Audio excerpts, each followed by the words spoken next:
Vaasassa Jarno ja Tuumas valvovat edelleen liikennettä. Tällä kertaa rikkeen saattaa havaita heikommillakin aisteilla. Jos mä sain muuten tässä vehkeessä itse.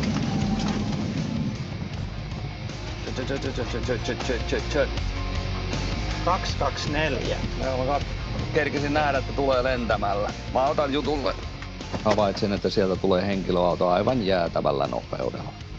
Sieltä tuli niin sanottu lentokone vastaan. Voi yhden kerran.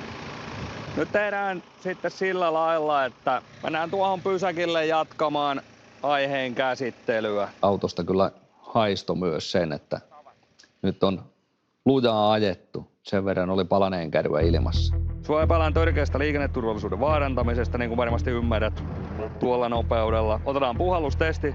Puhalla tuohon niin kauan, että kuuluu naksahdus. Hyvä. Otin justiin uimas ja otin siihen myönnän, että oli normaalin kaljan siinä. Joo, se näkyy kyllä. Otetaan pari minuuttia ja katsotaan, että lähteekö tämä lukema tästä mihinkä suuntaan. Joo, mitä se näyttää? Tällä hetkellä näyttää liikaa. Joo. Ja me ei näytä, että vaan yhden kaljan oot juonut. Joo. Ne. Se on vähän kuin ei oo syönyt. Joo. Aamulla mennyt töihin. Kyllä. Tulos nousi sen verran, että joudumme epäilemään häntä myös sitten tuon törkeän liikenneturvallisuuden vaarantamisen lisäksi niin rattijuopumuksesta. Tarkkuusalkometriä voi mennä, siellä ei olla mitään. Sen voin taata kautta.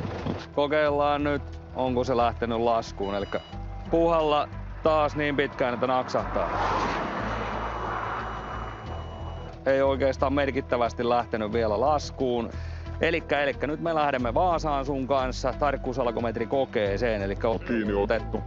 Ja, onko sulla autossa jotakin tavaroita, mitä tarvitset välttämättä mukaan? Onko sulla lompsa taskussa, puhelin taskussa? Lommatunne voisin tulla. Joo. Ottaa keskeneräisen juodaman. Ei. Niitä ei oteta nyt mukaan. Tuomas! Saadaan kaverit ajaa auton. Mutta ootteko ajakuntoisia joku teistä? Mä oon ainakin. Joo. Kyytiläiset olivat selvinpäin ja alkuperäisen kuljettajan suostumuksella avaimet annettiin hänen kaverilleen, joka sitten ajoi tuon auton pois tapahtumapaikalta. Kuljetetaan nyt herra sitten tuonne pääpoliisiasemalle tarkkuusalkometrikokeeseen.